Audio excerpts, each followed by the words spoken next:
تینوں دفعہ ان کا نام آیا، اللہ کی شان۔ انہوں نے یونس علیہ السلام کو انہوں نے پھینک دیا سمندر میں۔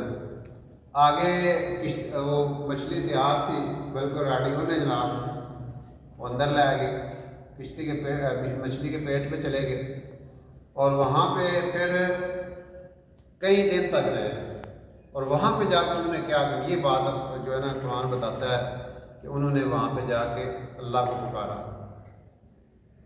اور کیا فرمایا، لا الہ الا انت سبحانک انی کنت من الظالمین۔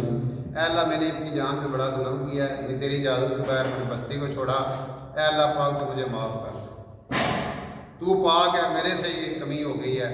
اللہ رب العزت نے پھر ان کو باہر، آپ دیکھیں اللہ حفاظت کرنے والا ہے۔ اور قرآن میں ایک آیت اور جگہ بھی آتی ہے کہ اگر وہ ہمیں نہ پکارتے، اللہ کو نہ پکارتے، تو قیامت تک اسی مچھلی کے پیٹ میں رہتے۔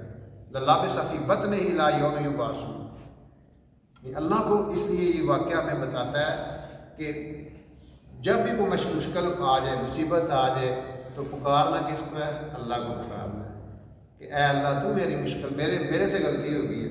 اس لیے قرآن کہتا ہے جب بھی تمہیں مصیبت آتی ہے نا، تمہارے اپنے عملوں کی وجہ سے آتی ہے، اور جب خیر آتی ہے وہ میری طرف سے ہوتی ہے، وہ میری طرف سے ہوتی ہے۔ اس لیے اور پھر یہ جو اللہ تعالیٰ نے اس امت کو ڈیوٹی دی ہے، یہ بھی میسنجر ہے اللہ کی، یہ بھی اللہ تعالیٰ کا پیغام دنیا کو سنانے والی ہے۔ اگر یہ قوم امت اللہ کا پیغام دنیا کو سنائے گی تو اس کے ساتھ اللہ کی مدد ہوگی، اگر یہ پیغام نہیں سنائے گی تو پھر یہ مصیبتوں میں، پریشانیوں میں چلتی چلی جائے گی، پھر یہ گہرائیوں میں چلتی چلی جائے گی۔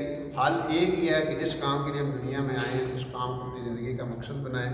اللہ رب العزت ہمیں عمل کرنے کی توفیق دے، اور جو بھی قرآن کے واقعات ہیں نا، یہ ہر قرآن واقعے کے پیچھے ایک پوری ہسٹری ہے، پوری تاریخ ہے، اور ہم سب کے لیے اس میں بڑے لیسن چھپے ہوئے ہیں، بڑے اسباق چھپے ہوئے ہیں۔ اور اگر ہم ان واقعات کو، ہمیں واقعات بتائے اس لیے گئے ہیں، ہمارے دین نے، ہمارے نبی علیہ السلام نے بھی واقعات جو آپ پہ وہی آتی تھی قرآن کی شکل میں، تو یہ گائیڈنس ہے۔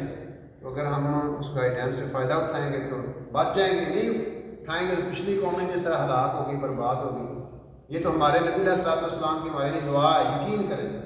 اگر اللہ کے نبی کی دعائیں نہ ہوتی ہمارے لیے، تو ہم میں سارے عیب وہ موجود ہیں جو پچھلی قوموں میں تھے۔ تو اب تک بندر بان چکے ہوتے، خنزیر بان چکے ہوتے۔ یہ اللہ کے نبی علیہ السلام کی دعاؤں کا نتیجہ ہے کہ ہم بچے ہوئے، ہماری شکلیں مشق نہیں ہو رہی، ہم تو عذاب اوپر سے نیچے سے نہیں آ رہے، ورنہ تو اللہ قادر ہے۔ اللہ کہتا ہے میں قادر ہوں کہ تمہارے اوپر سے نیچے سے عذاب جو ہے نا وہ بھیج دوں۔